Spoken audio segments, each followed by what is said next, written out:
오늘 말씀은 우리가 익히 잘 알고 있는 그러한 내용이기도 하지만 또 한편으로는 얼마나 우리가 생각해 보아야 될 중대한 그 내용을 담고 있죠. 그것은 뭐냐면 바로 우리의 죄가 사함을 받는다는 거죠. 우리 너무나 익숙하게 죄의 사함에 대한 이야기들을 많이 듣습니다. 그런데 그 죄의 사함을 받는다는 일이 예수님 당시로부터 시작해서 사실 너무나 쉽게 들려지고 있지만 사실은 엄청나게 어려운 일이죠. 왜냐하면 죄의 사함을 받는다는 것은 사람이 할 수 있는 일은 아니기 때문입니다.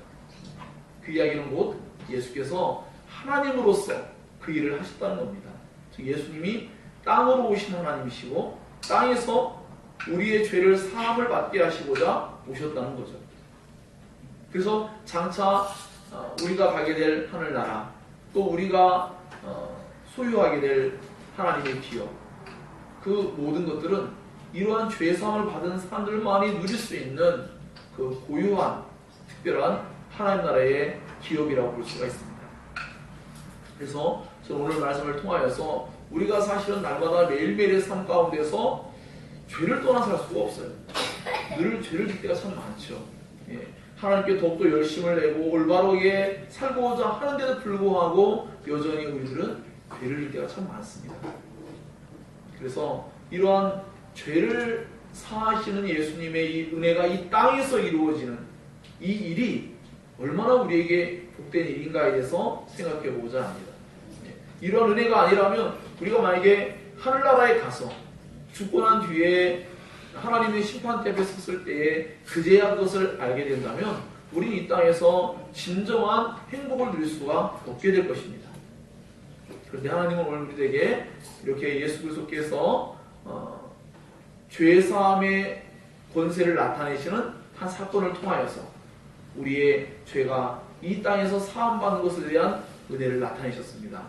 그래서 이 모든 것들을 통해서 우리의 마음속에 날마다 여전히 우리가 죄를 짓고 살지만 여전히 우리가 죄 가운데 있지만 하나님께로 담대히 나아갈 수 있는 것은 바로 예수님의 죄사함의 은혜를 우리가 허락받아서 그 주님께로 나아갈 수 있게 되었다라는 것입니다.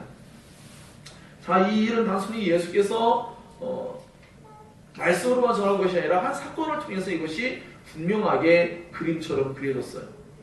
예수께서 여전히 사람들을 가르칠 때였습니다. 예수님은 언제나 사역 가운데 언제나 가르치는 일을 가장 중시하시죠. 왜냐하면 사람들이 잘못 알고 있기 때문입니다. 하나님에 대해서도 잘못 알고 있고 그들의 모든 신앙에 있어서 커다란 문제점을 가지고 있기 때문에 그들에게 언제나 가르치셨죠. 그리고 그 가르침의 중심에 언제나 예수님 자신이 놓여져 있었습니다. 예수님 자신을 그들이 바르게 알지 못하고 있고 그 예수님이 그렇게 그들이 대망하고 그렇게 원하였던 메시아, 구원자라는 것을 그들이 올바르게 알지 못하는 상황에 놓여있기 때문입니다. 그러나 또 한편으로는 하나님이 구원하기로 작정한 사람들은 예수님을 알아보기 시작합니다. 그리고 그분을 믿고 그분으로 말미암아 놀라운 은혜들을 경험하고 있는 것이죠. 문제는 무엇입니까? 예수님을 바르게 알고자 하지 않고 있고 그것을 믿고자 하지 않을 때에 하나님의 은혜가 경험되는 것은 그들에게 불가능하다는 것은 자명한 사실입니다. 자, 그러므로 우리는 오늘날에도 여전히 이 지구상의 수많은 곳에서 예배가 드려지는 그런 곳에서 하나님의 은혜는 여전히 신실하게 이루어지고 있죠. 하나님은 전능하신 분이시고 하나님은 못할 것이 없는 분이시죠. 모든 것을 하나님의 선하신 뜻 가운데 이룰 수 있는 분이시죠.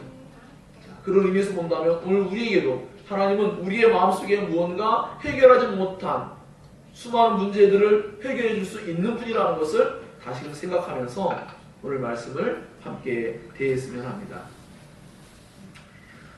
예수께서 이와 같이 천국 복음을 전하시고 가르칠 때였습니다. 많은 사람들이 모여들었죠. 예수님이 단순한 가르침만이 아니라 수많은 이적을 나타냈기 때문에 더욱더 많은 사람들이 모여들었습니다. 그리고 여기에 모여드는 사람들은 단순히 이적만을 바라는 사람들뿐이 아니라 여기는 예수님의 가르침을 통하여서 진정한 하나님의 나라를 그들은 마음속에 한 사람 한 사람씩 다 그것을 믿음으로 받아들이는 일들이 발생하고 있었습니다.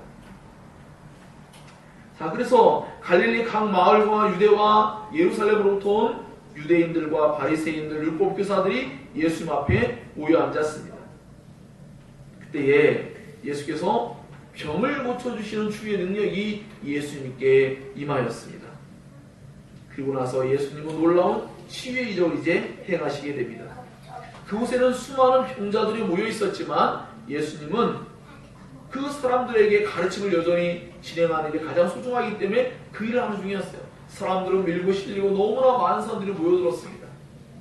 근데 어떤 사람들이 도착을 했는데 보니까 사람들이 너무 많아서 예수님 앞으로 나아간다는 일은 정말로 거의 불가능에 가까운 일이 되고 많았어요. 그들은 결정해야 했습니다. 돌아갈 것인가? 아니면 순서가 올 때까지 기다릴 것인가? 아니면 또 다른 방법이 만약에 있다면 그들은 그것을 시행할 일이 준비가 되었습니다. 왜냐하면 그들의 마음속에는 어찌하든지 예수님께로 나아가기만 하면 분명히 놀라운 일이 일어날 것을 그들은 믿었기 때문입니다. 믿지 않았더라면 그들은 이제 앞으로 우리가 살피게 될 그러한 내용들 속에서 집에 위층으로 올라가서, 즉 이제 이스라엘 집 가옥의 형태는 위에가 평평하게 돼 있어요. 평평하게 되는데 바깥으로 계단이 이렇게 빠져 있어요.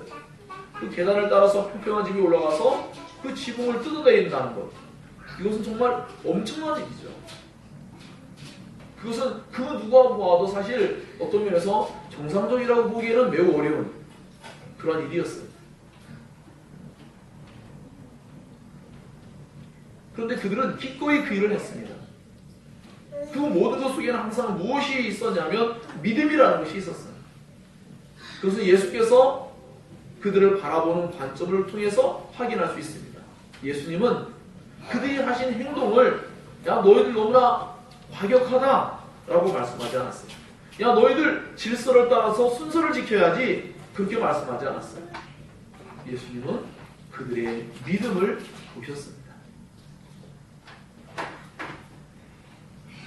우리 같으면 어떻게 할까? 이 정말 결코 쉽지 않다는 걸 알게 될 거죠. 예.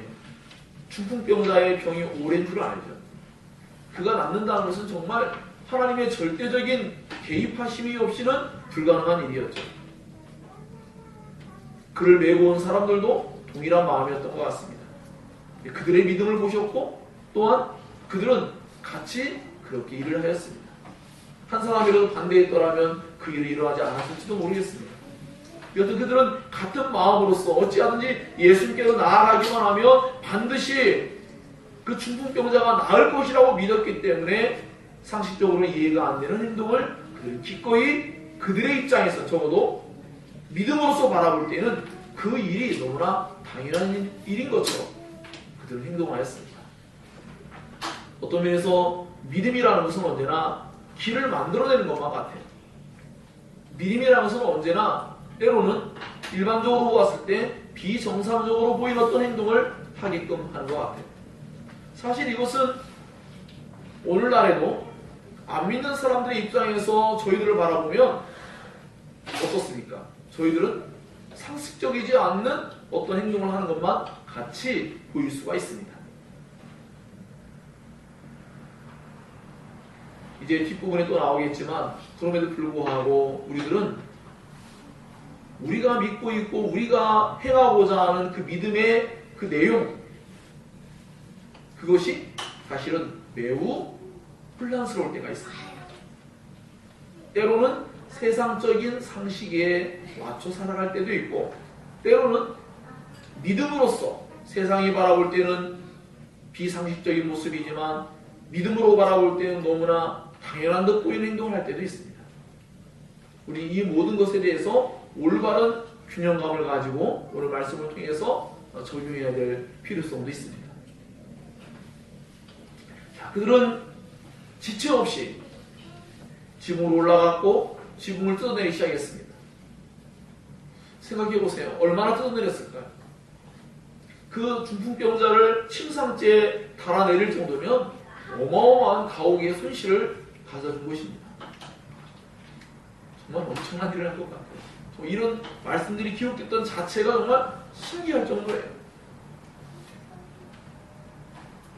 그래서 그들이 그것을 그 중풍병자를 침상과 함께 달아낼 때에 기록되어 있지 않지만 수많은 사람들이 사실은 곱지 않은 시선으로 볼 수 있겠죠.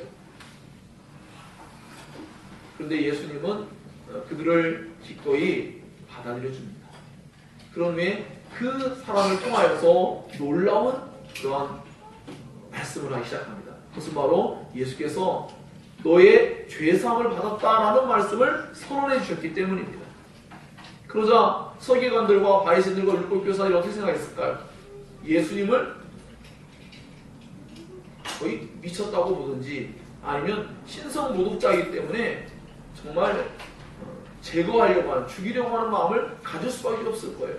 왜냐하면 죄를 사한다는 것은 하나님만이 할 수 있는 일인데 예수님이 그런 말씀을 선언한다는 것 자체가 그것은 신성을 모독하는 거고 회방하는 일이었죠. 하지만 그들은 모르고 있는 것이 있습니다. 바로 예수님이 사실은 땅으로 오신 하나님이시고 그 예수님을 불신하고 받아들이지 않는 것 자체가 그들이 신성모독을 하고 있다는 것을 그들은 현재 알지 못하고 있어요. 왜냐하면 그들의 마음속에 예수님에 대해서 올바른 이해를 갖고 있지 못하고 또 믿으려고 하지도 않기 때문에 그들 마음속에는 예수님에 대해서 적개심만 가질 수 있는 그런 상황이 지금 발생하고 있습니다.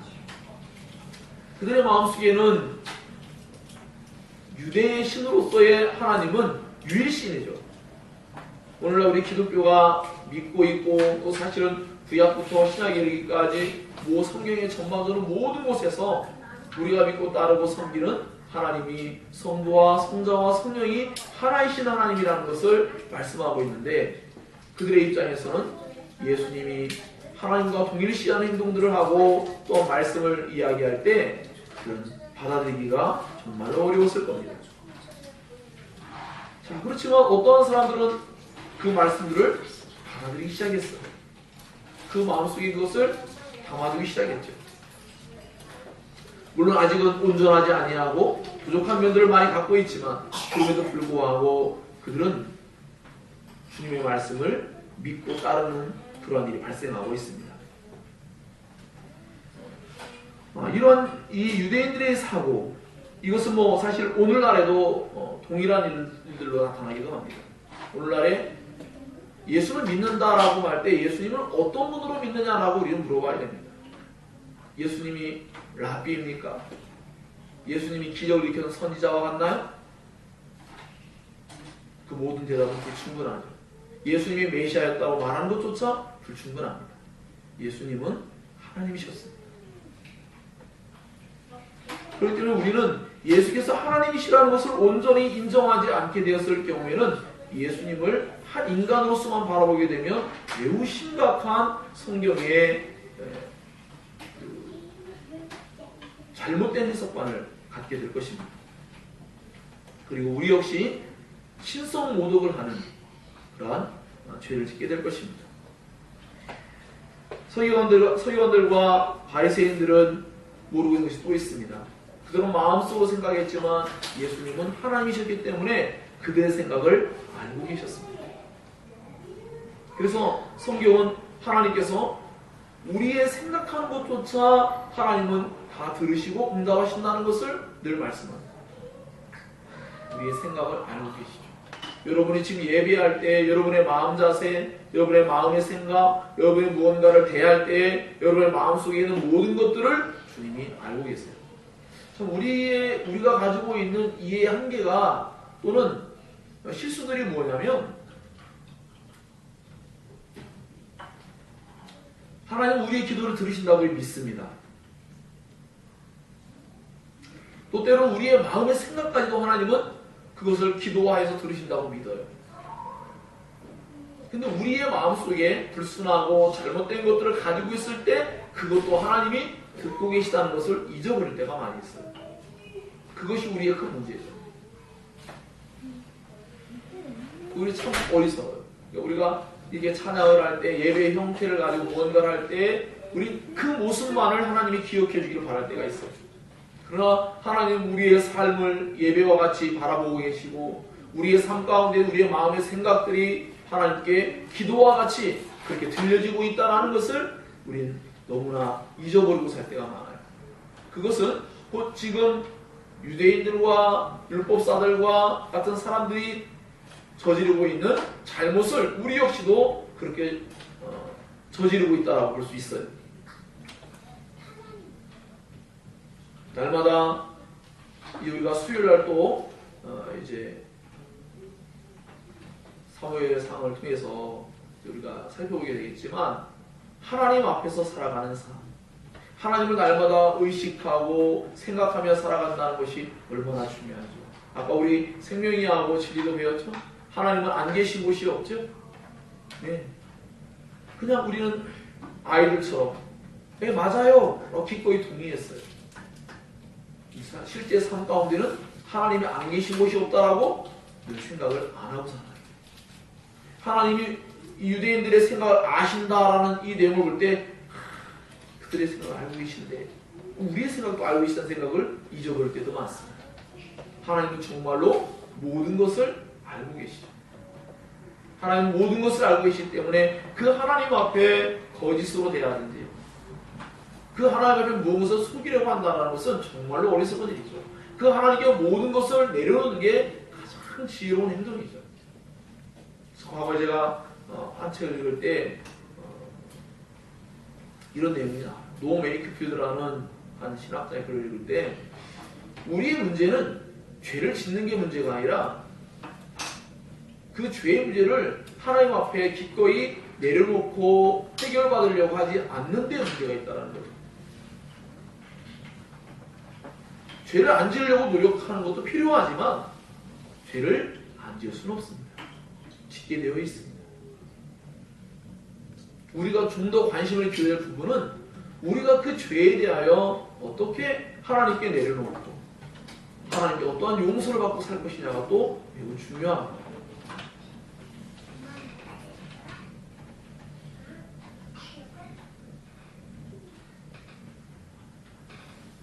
말씀을 너무 깊이 생각하면 너무 멀리 갔다 올 수 있으니까 천천히 잘 생각하면서 말씀을 한번 생각해 보세요.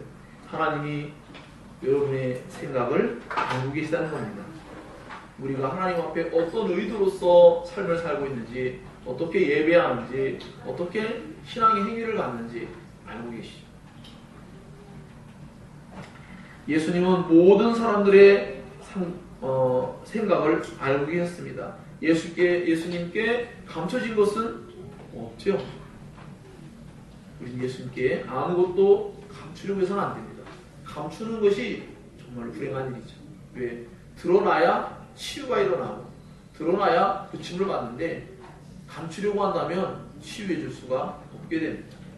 하나님은 그런 방식으로 일하지 않습니다. 자신에게 진정으로 저는 죄인입니다라고 자기를 오픈하고 다 보여드릴 때 하나님이 우리를 영적인 문둥병과 같고 또 영적으로 손이 마른 자와 같고 영적으로 걷지 못하고 뛰지 못하고 하는 그런 사람과 같이 그런 존재였던 우리를 주님이 치유할 수가 있는 것이죠. 우리의 연약함을 주님이 알고 계세요. 모르고 계신 게 아니에요. 그렇기 때문에 우리는 그 하나님께 나아갈 때 있는 그대로 우리 자신의 모습을 그대로 보여드리는 것이 너무나 중요합니다. 결코 포장해서는 안 되겠죠. 서기관과 바리새인들이 포장을 하다가 예수님께 정말로 많은 책망을 들었습니다. 그것은 곧 휘칠하는 무덤과 같죠. 무덤을 아무리 겉에 예쁘게 칠한다 할지라도 그 속 안에는 시체가 있을 뿐이고 뼈가 있을 뿐이고 썩은 그러한 일들이 발생할 뿐이죠. 정말로 중요한 것은 우리의 마음속을 진정으로 하나님께 참되게 개방할 때 하나님이 우리 죽은 자를 살리신, 죽은 우리의 마음을 살리신, 죽은 우리의 삶의 수많은 영역들을 살려내시는 일이 발생합니다. 우리가 보았을 때 포기할 만하고 불가능하다고 여길 만한 모든 일들을 하나님은 가능하게 만들 수 있는 분이라는 것을 믿을 때에 우리 안에 비로소 삶의 모든 영역 속에서 항상 소망으로 넘쳐납니다. 이것은 과도한 잘못된 뭐든지 다 이루어질 수 있다는 생각 때문에 갖게 되는 그런 생각이 아니고, 하나님이 언제라도 모든 영역 속에서 하나님의 모든 것을 바꿀 수 있는 분이라는 걸 늘 믿는 그 신앙은 좋은 것입니다. 예수께서 말씀하십니다. 너희 마음에 무슨 생각을 하느냐 그러셨죠. 그들의 마음속을 알고 계셨기 때문에 그들의 마음속에 있는 불순한 생각들을 주님은 알고 계셨어요. 그러면서 주께서 말씀합니다. 내 죄사함을 받았느니라 하는 말과 일어나 걸어가라는 말이 그 중에 어느 것이 더 쉽겠느냐라는 것이죠. 사람들은 아마 마음속에 예수님이 사기를 친다고 생각을 했던 것 같아요. 죄를 사한다는 것은 보이지 않으니까, 중풍병자를 고칠 만한 능력이 없으니까 지금 죄 이야기로 딱 방향 전환해가지고 지금 저 예수가 빠져나가려고 합니다. 그런 생각을 했기 때문에 예수님이 그들의 생각을 아시고 이 질문을 하신 것입니다. 참 너무나 멋진 말씀을 하셨는데 여러분 깊이 생각해 보세요. 병을 고치는 것과 죄를 사해 주시는 것과 어느 것이 더 쉬울까? 이 두 가지 중에 하나인 병을 고치는 일은 우리가 볼 때에 중풍병자가 일어나고 하는 일은 정말로 엄청나게 어려운 일입니다.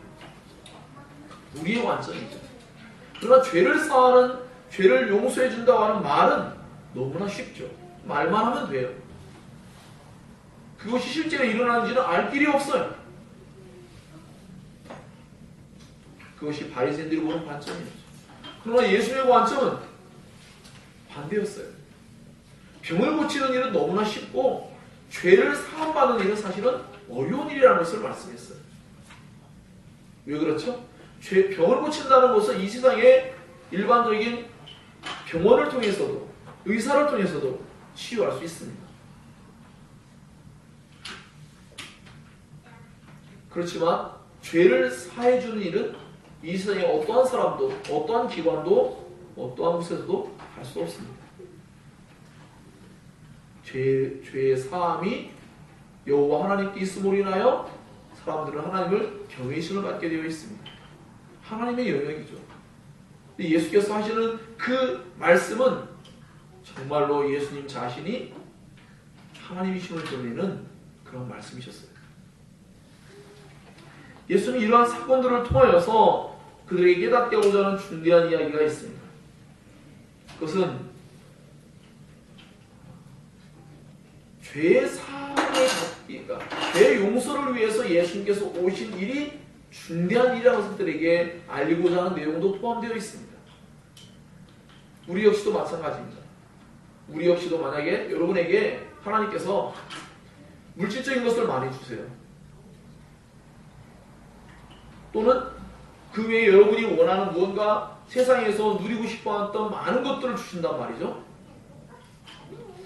그것과 죄사함을 비교한다면 어떤 생각이 들까요? 여러분은 아마 비슷한 생각이 들 거예요. 어려울걸? 죄사함 받는 것 너무나 쉽죠. 내가 믿으면 죄사함 받으니까. 이렇게 생각할 수 있잖아요. 그렇다고 사회가 뜨덕거렸는데, 그렇죠.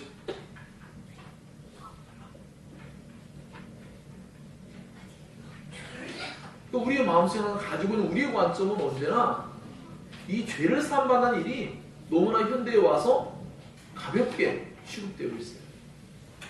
대수롭지 않아. 예수 믿으면 죄 사함 받지, 죄 용서 받아. 오히려 사람들의 마음속에는 근데 예수님을 통해서 무언가 특별한 기적을 경험하고 어떤 놀라운 이적을 경험해가지고 자기의 삶의 신분상승이 일어나고 뭔가 어떤 부가가치, 어떤 재산들이 많아지고 수많은 것들이 더 향상되고 하는 그런 것들은 좀 어렵지 않을까라고 생각하는 사람들이 굉장히 많은 거죠. 그런데 예수의 관점은 그렇지가 않아요. 그러한 일은 정말 쉬운 일이에요. 정말로 예수께서 고민한 일은 뭐냐면 사람들의 내면 안에서 예수님을 구원의 주님으로 받아들여서 죄의 용서함과 사함을 받는 그 일, 그게 더 어려운 일이라는 거죠. 왜 그렇죠? 하나님 자신조차 사람들에게 그 죄 용서함이라는 일을 이루어갈 때에는 사람들의 인격 안에서 그들의 신앙 안에서 하나님을 바라보게 만들며 하나님을 기대하게 만들며 죄를 깨닫게 하며 하나님의 의를 소망하고 하나님 나라를 대망하게 만들며 하는 일들이 굉장히 복잡하고 그런 일들이 굉장히 많이 인간의 내면 안에서 이루어져야 되기 때문입니다. 그래서 겉으로 보여질 때에는 우리 생각에는 병을 고치는 일들보다 죄를 사함을 받았다라고 하는 말이 정말 쉽게 느껴지지만 그게 아니라는 거예요. 자, 그럼 이제 제가 여러분에게 이제 말할 수 있잖아요. 여러분, 예수님으로 말미암아 땅에서 죄 사함의 권세를 통하여 죄 용서를 받습니다라는 이야기를 막 해요. 그럼 여러분 어떻게 받아들입니까? 아, 지금 목사님이 엄청나게 어려운 일을, 엄청나게 진짜 거의 불가능에 가까운 일을 지금 우리에게 말씀해주고 있구나 라고 생각하는 사람은 별로 없단 말이죠. 그래서 이것이 너무나 큰 저희의 마음속에 감사함이에요. 왜냐하면 우리 교회 어떤 성도들이 또 어떤 사람들이 오든지 간에 저는 그 사람들의 어떤 실제적인 육신적이고 또 물리적이고 여러 가지들의 어떤 일어난 일들의 실제적으로 해결할 능력이 전혀 없습니다. 어떤 면에서. 하지만 저희의 마음속에 예수님처럼 그들이 죄사함을 받게 하는 은혜 가운데로 이끌어가는 그 일이 가장 어려운 일인데 바로 그 일에 부름을 받았고 그 일을 할 수 있도록 하나님이 세워주셨기 때문에 저는 그것에 대한 긍지와 또 자부심이 있습니다. 물론 이것은 제가 하는 일은 아니지만 하나님은 저를 통하여서 그렇게 말씀을 전하게 하시고 하나님의 말씀을 도구로 사용하셔서 사람들의 죄 용서를 받았다는 것을 진리를 통하여서 깨닫게 하셔서 죄에서 자유함을 얻게 하는 일을 하게 하시는 거죠. 그래서 사도 베드로가 말씀을 증거할 때 사람들의 마음속에 죄의 사함을 받은 자로서의 마음의 상쾌함을 누리게 되는 모든 일들도 베드로가 특별한 일을 한 게 아니라 예수 그리스도를 증거했기 때문에 예수님을 전하는 그 사건을 통하여서 그런 놀랍고 엄청난 일이 발생하게 되었습니다. 어쩌면 저는 목회를 하면서 목회자로서 설교자로서 여러분에게 가장 어려운 일에 지금 도전하고 있고 그것에 대한 기대감을 가지고 지금 행하고 있는 것입니다.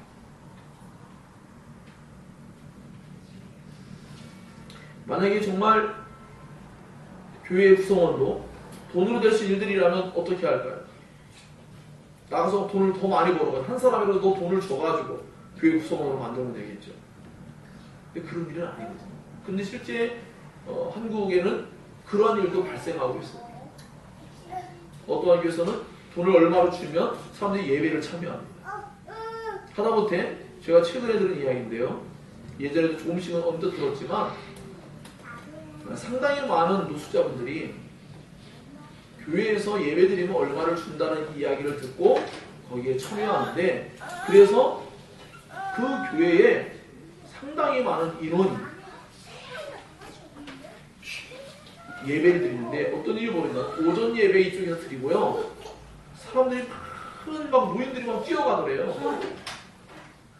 빨리 저쪽에 있는 다른 교회를 가야 그곳에서 예배를 드려야 돈을 받기 때문입니다. 실제 이런 일입니다.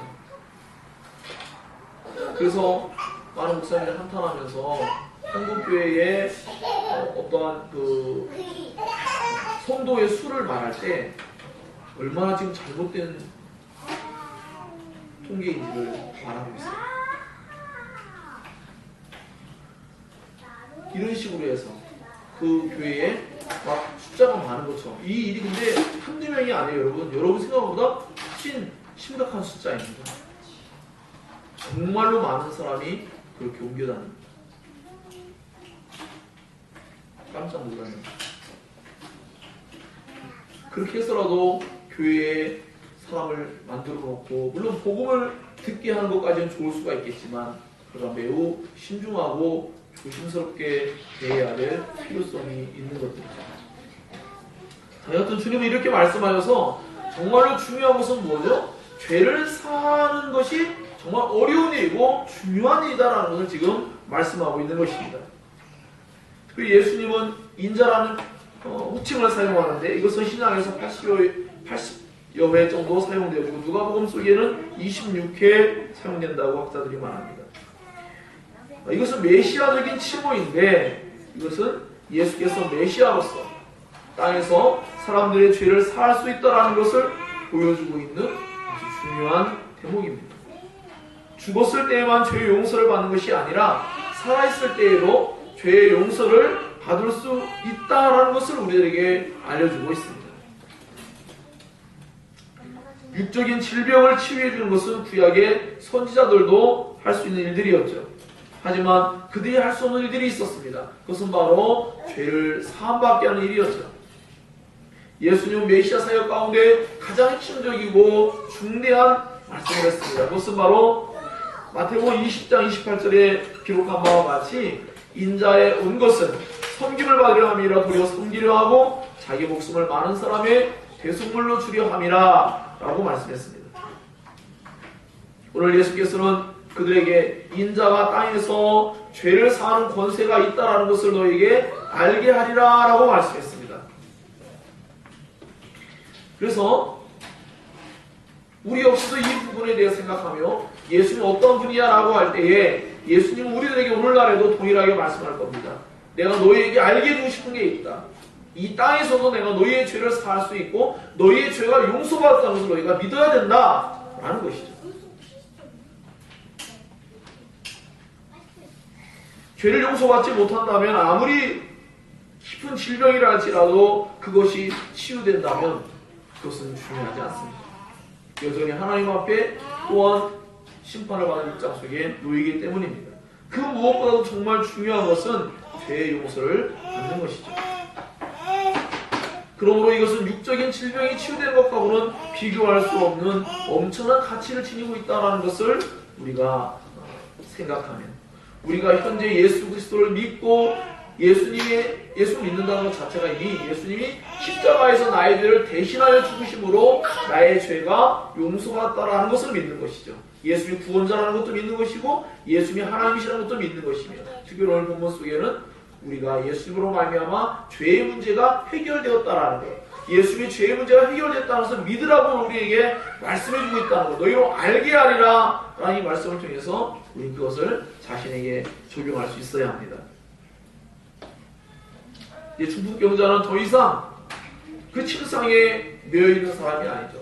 침상과 정말 하나가 되어 살았던 사람인데 침상과 분리되었고 그는 이제 집으로 돌아가지만 장차는 하나님 나라의 집으로 들어갈 수 있는 사람이 모든 사람들이 놀라며 하나님께 영광을 돌렸고 때로는 두려워하기도 했습니다. 그들은 죄를 사하는 하나님의 놀라운 일이 그 사람의 병고침 속에서 구체적으로 드러나는 모습을 보면서 그들은 모두가 하나님을 향한 경외심을 갖게 되었죠. 오늘 우리가 이 놀라운 일을 보았다라고 그들이 말하죠. 왜냐하면 이스라엘 백성들에게 있어서 죄를 사함받는 일은 어떤 일입니까? 그들은 희생 제물을 가지고 예루살렘 성전에 올라가야만 했고 예루살렘이 아닌 곳에서 또한 제사장이 아닌 사람에게서 희생 제사를 드림도 없이 죄의 사함을 받는다는 것은 상상할 수 없는 엄청난 일이었기 때문입니다. 그런데 이곳에서 실제로 그러한 일이 발생하고 있다는 것을 그들은 알게 됩니다.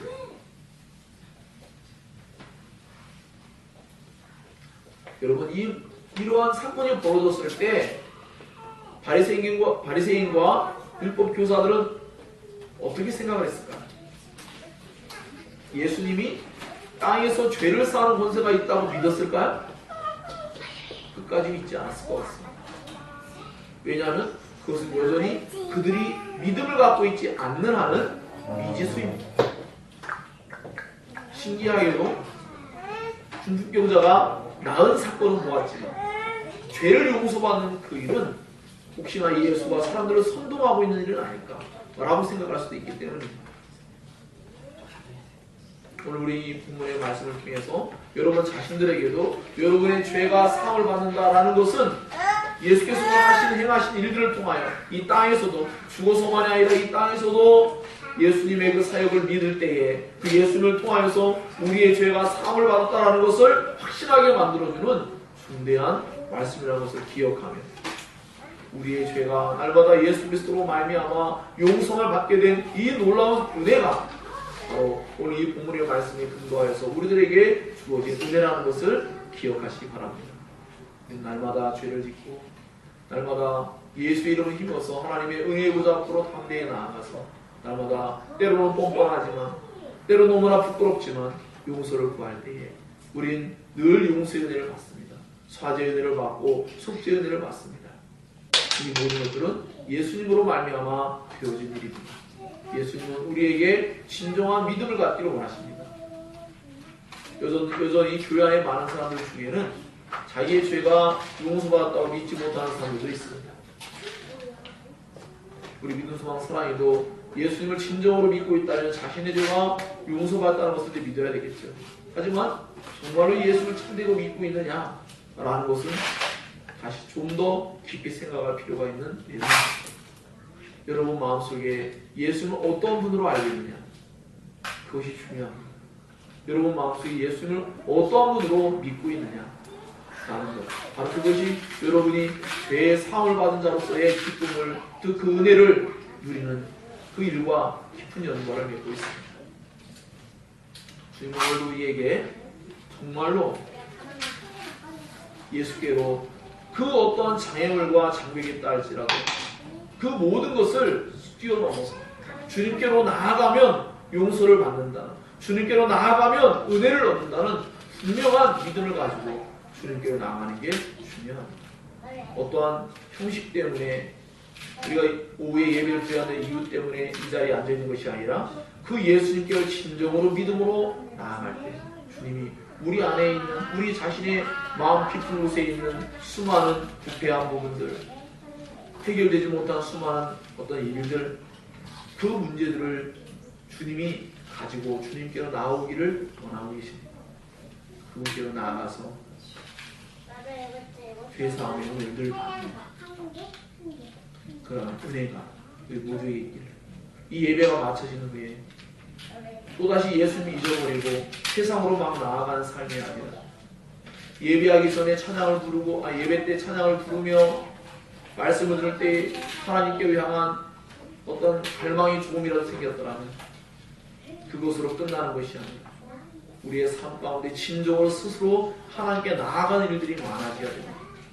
그것을 통하여 하나님의 놀라운 죄사함의 은혜들이 늘 끊임없이 우리 가운데 주장되어져서 우리 안에 하나님의 거룩하고 성결한 은혜들이 끊임없이 경험되어지는, 하나님 나라가 끊임없이 경험되어지는 그때 은혜가 우리 모두에게 다 있어지기를 주님의 이름으로 축원합니다. 기도하겠습니다.